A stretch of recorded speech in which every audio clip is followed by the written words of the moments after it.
order to exercise faith, I actually had to have trust. And so if I didn't trust the Lord, I didn't really understand faith.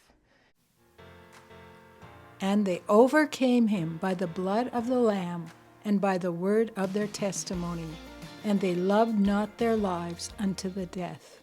Hi, my name is Kate. I just wanted to come and testify after hearing the good sermon today about faith in the kingdom.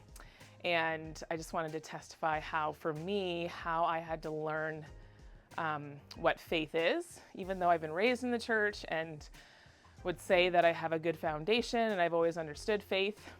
It came down to a few years ago where I had to understand that in order to exercise faith, I actually had to have trust.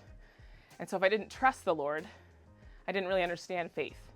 And so it's when I came into the revelation that faith is the noun, whereas trust is the verb. And so in order for me to grow in my faith, I had to practice trusting. And so then when I came into that revelation that faith and trust are really simultaneous, that's when my faith really took off. And so I was just really grateful to then know that in order for me to grow my faith, if I practice the trust part. And so even when Pastor Kathy B was talking about the obedience piece, if I didn't obey, I wasn't having faith. But if I wasn't obeying, why? It's because I didn't trust. So in order for us to grow, we do have to come into that trust element, and it does just take risk.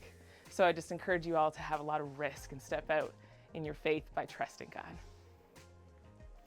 So for me to step out in faith and go on trips to the north and minister to our Inuit Canadians, I had to trust that God would take care of my family, that God would take care of me, that He would give me the words of His truth in order for me to go. So I had to trust Him that if I'm called, He will provide all the things that I need.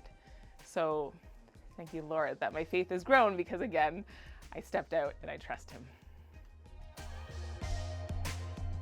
If you guys could pray just for our team to hear God and obey, that we would be walking in full obedience, and that people's hearts would be cultivated now before we arrive on Thursday, that people would be ready to hear and receive what God has for them.